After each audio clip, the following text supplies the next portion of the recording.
Hey, everybody. It is Friday, March 20th. You're listening to the Mo News Podcast. I'm Moshe Winunu. And I am Jill Wagner. This is the place where we bring you just the facts. And where we read all the news and read between the lines so you don't have to as we close out another week here. And Moshe, March Madness has officially kicked off. It kicked off Thursday for the men's competition. The women's kicks off today. Analysts predict that there will likely not be many upsets this year. But for anyone who filled out brackets, the numbers are actually pretty wild. You have a better chance of getting struck by lightning than getting a perfect bracket. In fact, nobody has ever done it. And that is because the NCAA tournament has 63 games. There are 2 possible outcomes for each game. So the odds of a perfect bracket, 1 in 9.2 quintillion. Yes, that is a 9 followed by 18 zeros. So you're saying there's a chance. So exactly. Though, despite what the analysts say, Jill, we have seen upsets. I'm sure we will see a few more already in the first few hours of the tournament. Sorry to all my friends who went to University of Wisconsin. The Badgers of Wisconsin, a 5 seed, went down to High Point University, the 12 seed. I hadn't heard of High Point University out of North Carolina.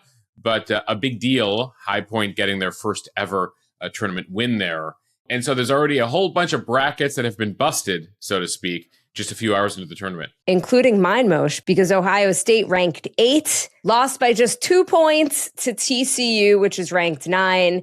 And because my husband went to Ohio State. You had them going far, huh? Not far, but to the second round. Okay, you didn't have them going to the Final Four, beating the 1 seed or anything crazy, Jill. No, but when I said to my husband that I at least had them winning the first round, he was like, "Oh, I didn't." I'm like, "Oh, you could have told me." Right. He may have gone there, but he was a realist. You're like, for my husband's Ohio State team, I'll have them win the first round. You can lose those first couple of rounds, but it's the teams that you have going to Sweet 16, then Elite 8, Final Four. When you start losing those, that's when you lose your chance at winning the bracket. Notably, Jill, we've been telling you about the Mo News Premium brackets, and we actually have more than 1,000 people over on Premium partaking in both our men's and women's brackets. So we will keep you up to date on the big winners, because the person who finishes number 1, who predicts the most number of games accurately, will win a $500 gift card. And a free year of Premium, Moshe. Which is priceless.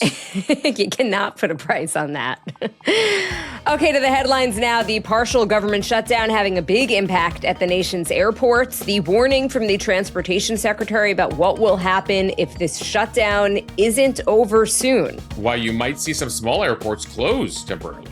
Meanwhile, the Pentagon looking for $200 billion to fund the Iran war. The status of the fighting as gas prices continue to climb. Also, a very awkward moment in the Oval Office yesterday between Trump and the Japanese Prime Minister. An update on the University of Alabama student missing in Barcelona. Police there say that he has been found dead at the beach. What we know about this so far. FBI Director Kash Patel admits that the FBI is buying data that can be used to track Americans. What that means exactly, and why lawmakers are not happy. While there are others that defend the practice, noting that this is data that's already commercially available, but why there are concerns about why this data in the FBI's hands could lead to potential issues. Finland topping the list of the world's happiest places on earth for the 9th year in a row. At the same time, English-speaking countries like the U.S. and Canada not cracking the top 20.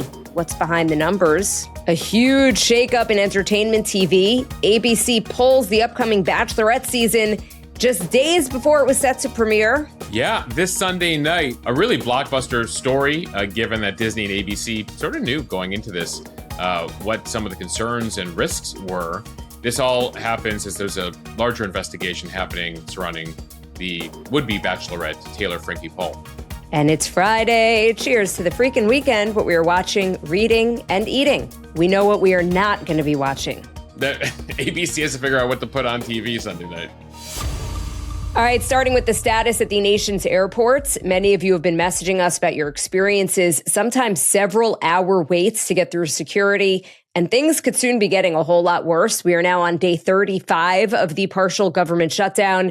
It's impacting funding for the Department of Homeland Security, which includes about 50,000 TSA officers. And the U.S. Transportation Secretary said yesterday that some smaller U.S. airports could have to close if this shutdown drags on much longer. TSA agents have been working without pay now since mid-February, and that has led to rising absences, resignations, and staffing shortages at the country's airports. Some are skipping work for other jobs as a way to make ends meet. The Department of Homeland Security saying 366 TSA officers have left during the shutdown. Since Sunday, about 10% of TSA airport personnel have not showed up for work every day, which is about 5 times the normal rate. On Tuesday alone, about 30% of TSA officers didn't show up at New York's JFK airport, in Pittsburgh and Houston Bush, and then 40% at Houston Hobby. And it's all leading to long security lines at a number of major airports. At Atlanta, wait times have climbed to 75 minutes to over 2 hours at peak. At JFK, delays have been reported at well over an hour. Long lines also reported at Philadelphia International Airport. And all of this comes as airlines are expecting a record-breaking spring travel period with about 171 million passengers expected to fly. That is up 4% from last year. So Sean Duffy, the transportation secretary, saying that if the standoff continues into next week, small airports might be forced to shut down. He did not name which airports could potentially be on the list. He said that as of next Friday, TSA officers are set to miss another full paycheck and that things are likely to get worse as that approaches. So what's interesting about this, Jill, is it really depends on what airport you go through. I'm also hearing from people who are like, I was at LAX. It took me like 3 minutes to get through. And then others who are like, oh my God, it's a nightmare today in Denver or at Newark. Now, remember that some of you are TSA pre, so that has you go through things faster. Some of you, I have loved this recently, have registered for TSA Touchless ID. That can be done through your specific airline, through their app. So definitely check out Touchless ID. And then, of course, some of you use that private company Clear, which is available at a lot of airports. So that certainly is helping some folks. But those of you who are not TSA pre or don't have any of these memberships that make things more speedy, well, it's a crapshoot right now. Now, the issue is at some of these airports, large airports, you're talking about hundreds of TSA officers. So say if 10%, 20%, 30% don't show up, they can still sort of keep things moving. But at these smaller airports, of which you heard that Duffy warning, well, a handful of TSA officers gone means that, well, there's no one after 3 p.m. to scan anyone today. And that's the larger issue that they're warning about here. The issue is that even though TSA workers are expected to get back pay, they still have bills to pay right now. You know, they don't get paid that much. The vast majority of Americans live paycheck to paycheck. And so you see TSA agents picking up second jobs, Uber drivers, other gig economy jobs. And so they're calling in sick on the job they're not getting paid for right now and doing something that'll help literally keep the lights on and buy some food at home. Yeah, Duffy was pointing out on Thursday that these TSA workers do not make all that much money. And in many cases, they have to live in big metropolitan areas. So their expenses are still very high. Yeah, and we actually have told you about some of the airports that are working to raise money to help TSA workers buy food and essentials. Denver Airport put out a statement. SeaTac out in Seattle put out a statement asking travelers to bring $10 or $20 gift cards with them. At a minimum, say thank you to the folks who are still showing up. But nonetheless, thank you only goes so far if you have bills to pay. And that's why you also have here major airline CEOs calling for a quick end to the standoff. But it doesn't look like, well, at this moment, like there's a compromise here between Republicans and Democrats. Remember, the core issue here is that Democrats are refusing to fund DHS, which oversees the TSA, because, well, immigration policies. DHS also oversees ICE. And so the Democrats here are holding firm on this shutdown, saying that unless there are concrete changes to immigration enforcement, like you got to wear name tags, you got to take off those masks, you know, a whole variety of issues that we've told you about over time. Democrats want policy changes there. They are not going to fund DHS until then. But for now, Republicans are holding firm. Now, there has been one concession from the Trump White House. They have offered to expand the use of body-worn cameras on federal immigration agents. And so that's one thing. But Democrats, again, say, well, we need more here. Now, Democrats have said, how about a compromise? Let's put together some legislation that'll fund TSA and the Coast Guard and some of these other agencies here So, people are less affected. But ultimately, Republicans are like, no, we're not going to let you parse this out. You will fund the whole thing or we will fund none of it right now. So you do see, a lot of politics at times being played here. And you do see, unfortunately, these TSA officers and other DHS employees being used as pawns here, being used as leverage here in order to gain policy changes. At this juncture, it doesn't appear like there is a compromise. The Senate leadership has said that they will hold people back from a planned recess, aka vacation, next week if it's still not funded by then. And that's the big date, right? Next Friday is the second straight full paycheck TSA officers won't receive. And that's when Duffy says what we're seeing right now will look like child's play. Now to the latest on the war in Iran. The Pentagon is looking for an extra $200 billion in funding for the war. The request has reportedly been sent to the White House, and the White House will review the request before it is formally submitted to Congress. So remember, Congress has the power of the purse, which means that even if the president did not believe that he needed Congress to authorize going to war, Congress still needs to approve any additional money that is requested to fund it. A reporter asked the Defense Secretary Pete Hegseth about the request. He said, quote, obviously it takes money to kill bad guys, but he says that as far as the $200 billion, he thinks the number could move a little bit. $200 billion is nearly a quarter of the entire annual defense budget. Even some Republicans seem skeptical. Senator Susan Collins, Republican of Maine, and the head of the chamber's Appropriations Committee said it's considerably higher than she would have expected. She said the White House has not passed any requests along to Congress, but Moshe, perhaps floating a high number like $200 billion could be part of their strategy. Yeah, we know negotiations. Wait, we heard you wanted $200 billion. No. If you guys aren't into that, we could make do with $80 billion, $90 billion, $70 billion.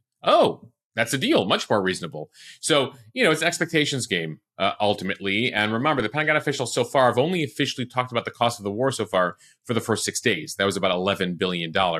We are now, nearly 3 weeks in. So, that's why I think some folks on Capitol Hill were surprised, being like, all right, if the first week cost you about $11 billion, what are we at? $30 billion here so far? They're like, how about we need $200 billion? Now, remember that the Defense Department gets about $1 trillion a year for normal operations, like when we're not at war.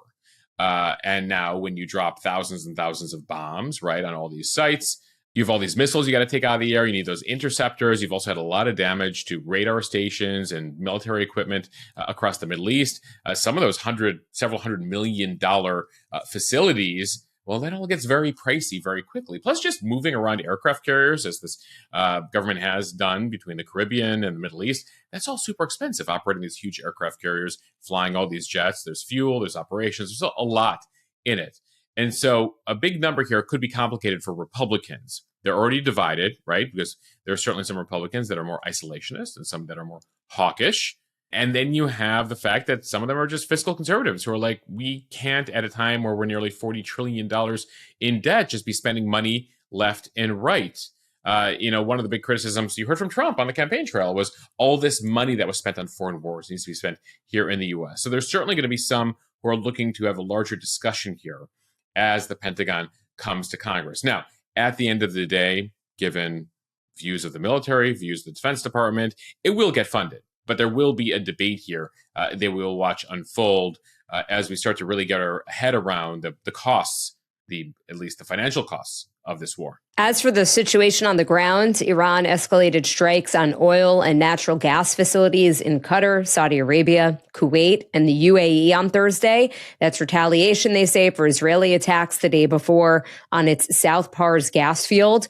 Iranian strikes hit the world's biggest liquefied natural gas complex in Qatar. Drones also hit a Saudi Arabian oil refinery and 2 Kuwaiti gas units on Thursday. So the price of Brent crude oil surged above $118 a barrel early Thursday, which means it's up about 60% since February. Of course, this comes as the Strait of Hormuz is pretty much shut down to traffic.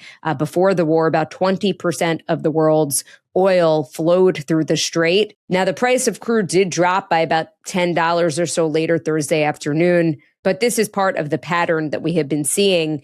And regardless, the average price of gasoline in the United States is way up. It has hit $3.88 a gallon on average Thursday. Diesel has climbed to over $5 a gallon, according to AAA. Economists surveyed by the Wall Street Journal say that the U.S. is unlikely to enter a recession unless oil prices rise to around $138 per barrel and then stay that way and stay elevated for weeks. Iran's foreign minister said Thursday the country will have zero restraints if their infrastructure is hit again. One thing we should note is that Iran has been attacking energy facilities going to the beginning of the war here for the past 2 weeks, before the Israelis attacked this gas field. But now Iran is vowing to do even more. And so they launched energy-specific attacks, including, by the way, on energy facilities in Israel late on Thursday. Now, despite several reports that Israel had cleared the gas field attack with the White House, Trump claimed publicly on Wednesday on Truth Social that the U.S. knew nothing about the attack. He added that Qatar, which owns the north field of this gas field, it's a sort of a combined field that the Iranians and Qatar both operate together. He said Qatar was in no way, shape, or form involved with it. He said Israel would not attack the gas field again, but warned that if Iran continues to attack Qatari assets, and the U.S. will go in and destroy the entirety of the Iranian part of the field. Now, nuance here, this is a very large gas field, and what was specifically targeted was the facility that takes gas into Iran for domestic needs. But still, the Qataris obviously very risk averse here and not happy with this entire situation. I mean, remember last year when the Israelis went in and had that attempted assassination of multiple Hamas leaders that went south and, was unsuccessful there in Qatar.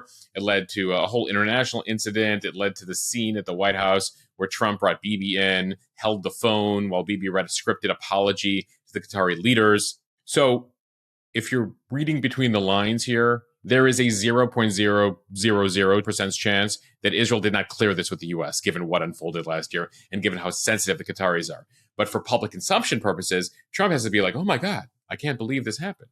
Let me get on top of this for you. And similarly, Moshe, Netanyahu made a point at a press conference that he had on Thursday to say there is another piece of fake news, which is that Israel somehow, he said, dragged the U.S. into war with Iran. And he said, does anyone think someone can tell President Trump what to do? Basically saying, come on, give me a break.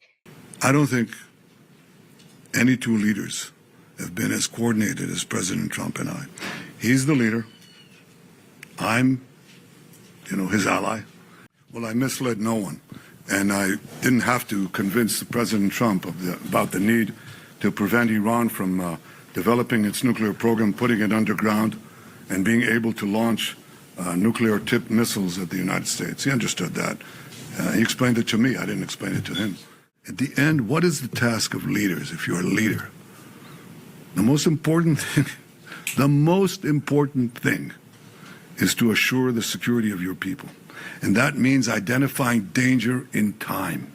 I didn't have to convince President Trump of anything. He didn't need any convincing. He acted as a great leader does to protect his country and to protect the future. Moshe, to your point, Israel is taking cues here from America and not necessarily the other way around. Yeah, Trump got on the phone and was like, Netanyahu, I need you to say the following things at the press conference. Netanyahu, we're going to end the war now. It happened, by the way, there's like this wild video of Trump last June when Netanyahu tried to get like one more bombing run in on Iran last June, where Trump was so livid walking to Marine One. He's like, they don't know what the F they're doing. Like, and he was like yelling about the Israelis being like, you need to end this immediately. To which Netanyahu turned fighter jets around. Correct. He goes, I told him to turn his fighter jets around in the air. Now, there's lots of layers here in war, in conflict with allies, right? You have shared interests, which certainly the U.S. and Israel have in this case, but then you have differing objectives, right? For the Israelis, like they don't mind chaos in Iran. For the Americans, well, they do mind chaos in Iran because they have to deal with all those Gulf allies. For the Israelis, they need regime change. Like that is the super most important thing that has been the mission of Bibi's life because, well, he doesn't want a regime that yells death to Israel every day and a regime that can have the military assets to blow up a country like Israel, which is the size of New Jersey. It doesn't take that many missiles, and with a nuclear bomb, it's all over. So for them, it's an existential threat. For the U.S., well, the Islamic regime has been bothersome. The Islamic regime has also killed hundreds of Americans over the decades. The Islamic regime causes a whole bunch of issues for us. So also, it's a nice to have, but it's not a must have, right? But I think where the two sides were together was the missiles and the nuclear. That was a must have to eliminate for the Israelis and the U.S., just given what that allows Iran to do globally. And then there's sort of the interest the U.S. has in sort of knocking China down a pedal, knocking Russia down a pedal, and you get that by replacing the regime. And we could go on and on. We've discussed a bit of that on the podcast. But these relationships are complex. But to say that one is, well, the smaller countries dictating to the larger country what to do, well, again, the evidence says otherwise thus far. Now, speaking of allies, we heard on Thursday from the UK, France, Germany, Italy, the Netherlands, and Japan issuing a joint statement on Thursday morning expressing readiness to contribute to appropriate efforts to ensure the safe passage through the Strait of Hormuz. This has been a big deal. Trump has been asking for help from allies to help secure the strait, of which 20% of global energy assets flow through. Now, we should note the statement doesn't say they're going to be on their way, that boats are heading to the Strait of Hormuz right now, because they say, while the drones are in the air and like things are a little shaky, we're not going to send any boats in, but we're happy to secure it once, things are chill. So that's a bit what you saw. If you saw that headline that they're headed towards the Strait of Hormuz, it's sort of like a yes, but we will get there when like things calm down. These countries don't want to lose a single citizen in the war. And so for now, they've expressed a willingness, but only once things, calm down a little bit. Jill, I mentioned Japan there. It's notable because the new Japanese prime minister, the first female prime minister, Takaichi, was at the White House yesterday. She got out of the vehicle. People were expecting a bow. She actually went up to hug President Trump. So they had like this very warm greeting at the beginning. Of course, Japan, a key ally for the U.S., economically, also in regards to all things East Asia with the North Koreans and the Chinese. And so they sat in the Oval Office. They took some questions. And that's when a sort of awkward incident happened yesterday. The president asked about why he didn't tell allies that we were going to attack Iran. He said, I wanted to keep it a surprise. And he said, sitting next to the Japanese prime minister, they know something about surprises. Take a listen to this Pearl Harbor reference, and I'll do a little explanation afterwards. One thing, you don't want to signal too much. When we go in, we went in very hard, and we didn't tell anybody about it because we wanted surprise. Who knows better about surprise than Japan? Okay? Why didn't you tell me about Pearl Harbor? Okay? Right? So, Jill, the thing about Pearl Harbor is we don't talk about Pearl Harbor, at least not between U.S. leaders and Japanese leaders, because, there's a lot that went down in World War II, right? From Pearl Harbor through the atom bombs in Hiroshima and Nagasaki. And then the two countries became really close allies. And so there aren't like a jokey, like nudge, like, remember what you did with Pearl Harbor? Like it's, the Japanese have overcome that history, right? And it's not like with the US looking back at World War II and like holding the greatest generation in high esteem. The Japanese, along with the Germans, look back and there's a lot of shame related to what took place there. So presidents over time have made a point of not talking about that. And that's what I think threw people for surprise there. It's hard to pick up in the audio you just listened to, but you should watch the video clip. The Japanese prime minister, she's grimacing while he's making these references. Moshe, I thought I misheard it in real time. So I actually rewound it and I'm like, okay, he actually said that. And I was looking at the prime minister not happy. I will say she has a very good poker face because I feel like she just kept a straight face completely. I think there's been, there's probably like a WhatsApp thread or a Signal chat of all world leaders. And every time the next one goes for an Oval Office meeting, like Zelensky's like, okay, let me tell you something. Right? This is what you say. This is what you don't say. This is like, how you conduct yourself when the questions come out.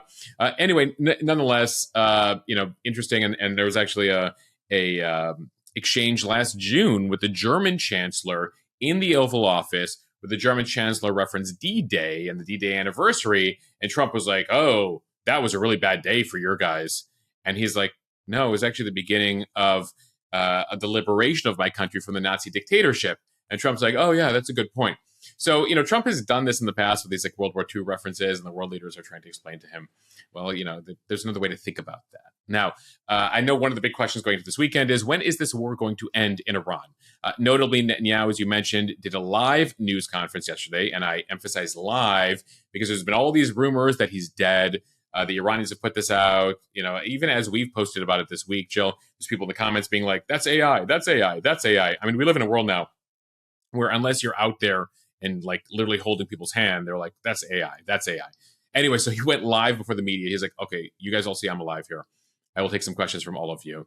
And as for the timing of the war, he did say that this could end a lot faster than people think, given how significantly they've decimated the Iranian capacity to enrich uranium. He says that's gone. The Iranian ability to make missiles, he says that's gone. They're now hitting factories that make components for missiles and blowing all of them up to put the Iranian regime as far back as they can before this war ends. And then he said that they are seeing cracks in the regime. We don't often see a situation where you see these decapitation strikes, so to speak, where you're taking out all the senior leadership. And so while the IRGC and the regime appears to be in place, there are a lot of people missing from the last couple of weeks that have been taken out in the various attacks. And he says, like a hollowed out, rotten piece of wood that's holding on the outside, there's a lot of rot on the inside. And he says they're seeing defections. It's something we're hearing from the U.S. too, that they're starting to see some commanders defect, just not public yet. All right, time for the speed read, starting with a sad update about that missing University of Alabama student in Barcelona. From NBC News, James Paul Gracie, a student who disappeared Tuesday from a Barcelona nightclub, was found dead on Thursday. Police say his body was found at a beach around 6 p.m. local time. Gracie was last seen at Choco, a beachfront nightclub, at about 3 a.m. on Tuesday. His aunt told NBC News that Gracie's parents became concerned after they received, quote, a phone call that his phone had been picked up. They say he had been out with friends but got separated from them. Police telling CNN everything points to this being an accident, not a criminal act, although they are still investigating. Police had earlier found his wallet in the water. Gracie was a junior accounting major at the University of Alabama. The president of his fraternity was also there. He says that Gracie was with a group at a club in Barcelona, but then got separated, and that was the last time they saw him. About 10 people are in Barcelona right now, visiting a few of their fellow fraternity members who are studying abroad there. Just a really tragic incident. It's every parent's worst nightmare to get this news. And unfortunately, I heard from some people who've had some similar incidents where either relate to alcohol, that, there have been various incidents when it comes to drowning that people have told me about. Gracie, I should mention, is originally from the Chicago suburb of Elmhurst. He graduated from St. Ignatius just a couple of years ago, where he played lacrosse and hockey and was known for his strong character, loyalty, and the way he showed up for teammates and friends, according to those who are posting messages about him. Okay, from the tech website The Verge, FBI Director Kash Patel told senators this week that the FBI is purchasing commercially available data that could track people's movements and location history, marking the first confirmation that the agency is actively doing this. Unlike location data obtained from cell phone providers, which does require a warrant under a 2018 Supreme Court ruling, this data is bought from brokers and it could be accessed without one. Patel said, quote, "We do purchase commercially available information that is consistent with the Constitution and the laws under the Electronic Communications Privacy Act." He has said it provided valuable intelligence. But Senator Ron Wyden, who is a Democrat from Oregon, saying, quote, "Doing that without a warrant is an outrageous end run around the Fourth Amendment." Yeah, remember, the Fourth Amendment is the one that protects Americans against unreasonable searches and seizures by the government. It mandates that law enforcement officials obtain search warrants, which require a legal standard or probable cause here. But we live in this era now of so much data that is available. And increasingly, the government's like, well, it's commercially available, so we should be able to access it as well. We should mention the Defense Intelligence Agency. One of the nearly 24 intelligence agencies also accesses this type of data, but their target is typically foreign, not domestic. Now, at the same time, as you're seeing critics here, including some Republicans and Democrats, looking at potential legislation around this, you do have some top Republicans, including the Intel Committee Chair in the Senate, Tom Cotton from Arkansas, defending the practice. He said, the keywords are commercially available. If any other person can buy it and the FBI can buy it, and it helps them locate a depraved child molester or savage cartel leader, I would certainly hope the FBI is doing anything it can to keep Americans safe. Now, we have these ongoing debates on Capitol Hill about renewing various powers for law enforcement. This is all out of the Patriot Act that was passed after 9/11. And one of those debates is coming up here. So that's something we will look out for. But stay tuned for more coverage here of exactly what the FBI is obtaining, the legality of it, and really how to navigate this era when, well, so much of our information is out there. Partially, by the way, Jill, due to us, when we accept all those, when you say yes to all those things, when you download apps, or you click on like, okay, whatever, to see certain things on the web, well, you're giving away information. Moshe, as they say, if the product is free, you are the product. They're selling you. All right, from the Mo News Substack, Finland ranked as the world's happiest country for the 9th year in a row, according to the World Happiness Report 2026 from the Wellbeing Research Center at the University of Oxford. The report attributes Finland's steady hold of the number one spot to the country's equal distribution of wealth, its high life expectancy at 81 and a half years, and its robust welfare system. What about the saunas? Saunas are really big in Finland too, Jill. They claim they invented the sauna. Which may also be why some of the other Nordic countries like Denmark, Norway, Sweden, and Iceland also made the top 10. Further down on the list, the United States at number 23, Canada at number 25, and the UK at number 29. I was surprised about Canada. I was expecting that would be higher up. But it is the second year in a row that none of the English-speaking countries appear in the top 10. The report is released annually around the United Nations International Day of Happiness, which is today. The findings are based on a survey of about 100,000 people in 140 countries. It measures for the year 2025, and it's based on a bunch of factors like inequality, social support, and time spent volunteering or donating. Some other notable numbers. Costa Rica skyrocketing in recent years. They were number 23 back in 2023. Number 4 overall, breaking up that Nordic group up there. Costa Rica coming in between Denmark and Sweden in the top 10. Running out the top 10 after you hit Norway at number 6, you got the Netherlands at 7, Israel at number 8. Israel is often in the top 10 here, even in the aftermath of October 7th in recent years. Then you got Luxembourg at 9, Switzerland at 10. Mexico, by the way, up at number 12 as well. When you look at this happiness index, as you're looking sort of around the neighborhood here in North America. Now, the report also found that excessive social media use correlates with decades-long decline in some places. That includes the U.S., Canada, and some of the English-speaking countries. They're specifically seeing it, Jill, concerning numbers when it comes to teenage girls. That when they look at the happiness index and sort of the generational component and the gender component, specifically the rise of social media, and they're seeing the numbers really have an impact on young women.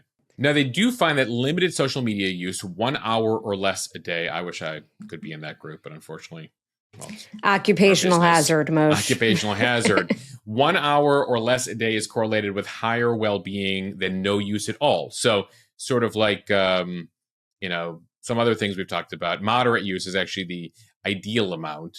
But we are seeing countries around the world start to take notice of the impact of social media. In particular, Australia became the first country in the world to ban social media for people under the age of 16 last year.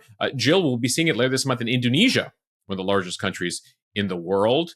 They're doing the same thing. There are also several other countries in Europe and North America in the process of implementing or considering similar bans when it comes to social media for young people. But we have the full numbers for all of the countries over on our Instagram page. If you're curious as to which countries are the least happy in the world, bottom 5, Botswana, Zimbabwe, Malawi, Sierra Leone, and Afghanistan, dead last.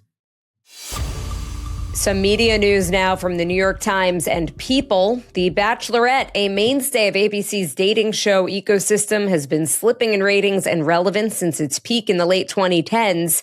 So the announcement last fall that Taylor Frankie Paul of Hulu's juggernaut reality show, The Secret Lives of Mormon Wives, would have a run this season as The Bachelorette came as a jolt to the show's franchise. But now ABC has canceled Taylor Frankie Paul's season of The Bachelorette just 3 days before it was set to premiere. The premiere of season 22 was set for this Sunday, and it came after TMZ published footage from 2023 that showed Paul throwing chairs at her ex, Dakota Mortensen, while a child was nearby. One ricochets and lands next to one of the children, and at another point, she puts him in a chokehold. A Disney Entertainment Television spokesperson said in a statement, quote, "In light of the newly released video just surfaced today, we have made the decision not to move forward with the new season of The Bachelorette at this time, and our focus is on supporting the family." Paul and Mortensen began dating in the summer of 2022. Their relationship has been tracked on The Secret Lives of Mormon Wives since it premiered back in 2024. They have a son together who turned 2 on Thursday. She and Tate broke up back in 2022 following a, quote, soft swinging scandal, which I don't even want to touch. And the two split in 2025. Filming had been halted on season 5 of Mormon Wives as well. So, Jill, one of the things that's so shocking here is that a lot of this information was publicly available before ABC chose Taylor Frankie Paul as the Bachelorette. And that's what has a lot of people scratching their heads and not feeling much in the way of sympathy for ABC, because this was a risk that they took going into this entire thing. Because it turns out, publicly available, we know that she had pled guilty to felony assault and was on probation going into this. Now, of course, it's one thing to talk about it. It's another thing to see the video as they did, as that was leaked this week. But there are huge implications here, financial, specifically for Disney, ABC, and Warner Brothers. Warner Brothers Unscripted TV, helps to produce this. ABC could lose tens of millions of dollars. We're talking about potentially up to $100 million if they can't figure out a way to save The Bachelorette. Right now, they have to figure out what to do with what's left of the season. Remember, the whole thing revolves around her. But they chose to go with somebody for a show about a romantic interest, right? Having a relationship with Taylor Frankie Paul, given what we know about her previous relationship.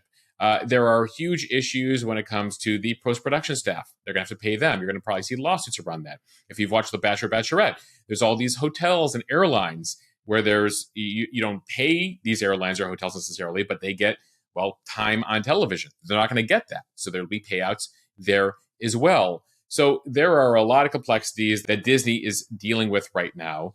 As for the allegations here, Taylor Frankie Paul and her ex, they've gone back and forth accusing each other of abuse here, of domestic violence. That video is very hard to watch that came out on TMZ yesterday. And so I imagine we'll learn more here in the days to come. We should note Taylor Frankie Paul has put out a statement after the cancellation here. A spokesperson for her saying in a statement to People, Taylor is very grateful for ABC's support as she prioritizes her family's safety and security. After years of silently suffering extensive mental and physical abuse, as well as threats of retaliation, Taylor is finally gaining the strength to face her accuser and taking steps to ensure that she and her children are protected from any further harm. Now, one thing we don't hear in the statement is any responsibility from her for any of her conduct over these last few years. And we should note there was that 2023 incident, which she pled guilty for, that she's still on probation for. And there was an incident just a couple of weeks ago, new allegations of domestic violence. And it came just after she wrapped the taping here for The Bachelorette and during the filming of her upcoming season of Mormon Wives. Cinnabon actually dropped her and her fellow Secret Lives of Mormon Wives cast from a brand deal, saying the sponsorship no longer aligns with their brand values. And that was even before this latest video emerged. So there was the legal stuff from a few years ago. There's the new incident. There's other brands that don't want to be associated with her. And in recent days, she has been trying to do interviews with Good Morning America, podcast interviews, trying to effectively push out her story, potentially to try to head this off. But ultimately, you have a situation here where ABC, just 3 days before a premiere of The Bachelorette, very unprecedented, canceling the season. This is a very complicated, sad situation here. And again, a lot of this was known. It was one of the reasons probably ABC went with someone like this as opposed to an unknown. But there was a high risk. They're hoping for high reward. And it looks like, at least for ABC right now, it's the opposite. And they're losing all the other stuff too, Jill. There's always spinoffs, right? Some of the people come out of one season, then they go to Bachelor in Paradise and yada, yada, yada. And they're not going to have any of that. Moshe, were you still watching The Bachelorette? I haven't watched it in a few seasons, but given all the buzz I've been seeing about this, I was like, we're going to get to what we're watching this week. And I was like, I was going to at least record it and take a look. And sort of what ABC was hoping for, right? But no, I haven't watched since, I don't know. 94? No, I'm kidding. No, 94. No, I don't think it's a 90s thing. No, Alex and I, we definitely were dating and then like engaged when we were still watching it. So I'd say probably pre-COVID. It's probably the last time I watched Bachelor or Bachelorette.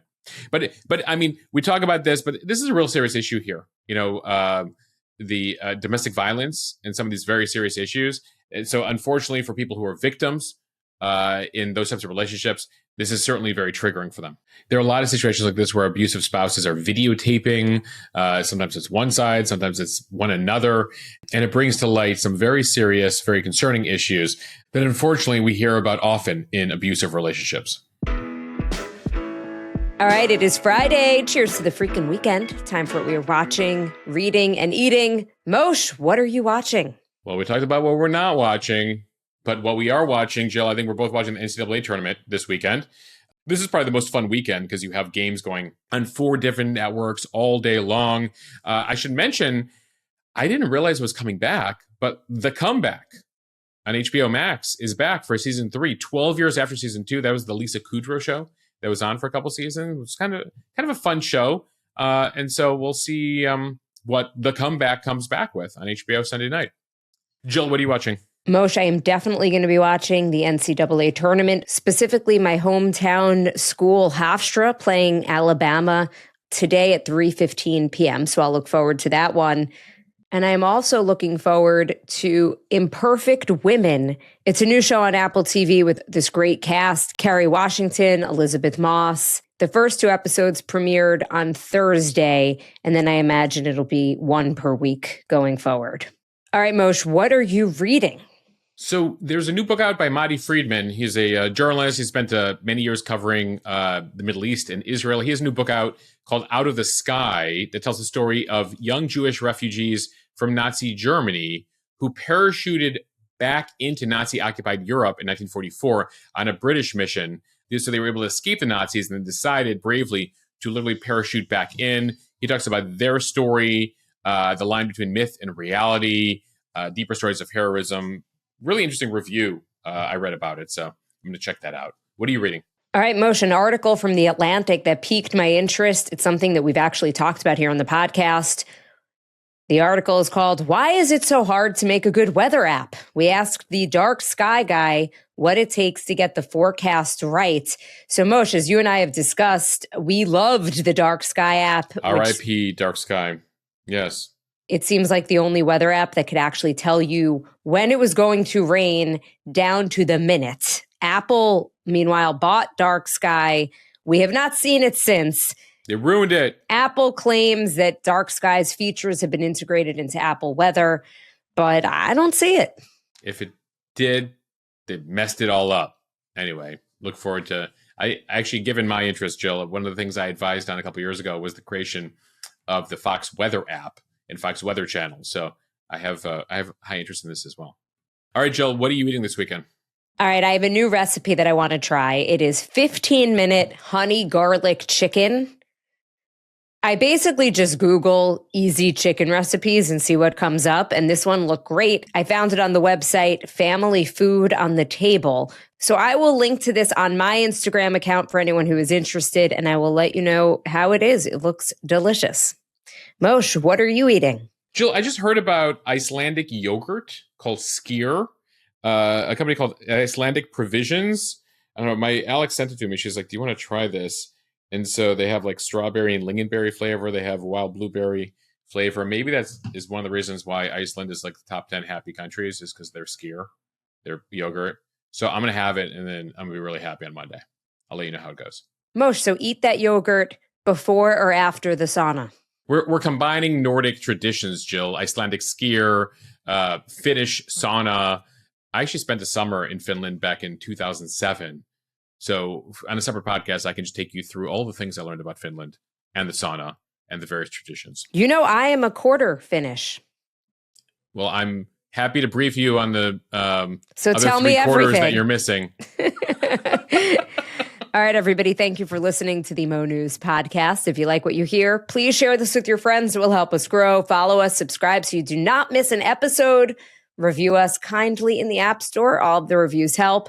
And if you value our news coverage, consider joining the Mo News Premium community. Yes, Mo News Premium, where coverage will be going all weekend long, as we always do. It's where the party's at. It is. It's where the weekend party is at. It's also where the weekend headlines are, because we know that the news don't stop. Never stops on weekends. So check it out, mo.news/premium. We got 50% off for veterans and military families. We got 50% off for teachers and students, all over at mo.news/premium for details. And for the rest of you, we got 30-day free trial. So check it out. But I warn you, it's sticky. Only about 5% of people don't continue past the 30-day trial. mo.news/premium. We dare you to sign up and then cancel your subscription.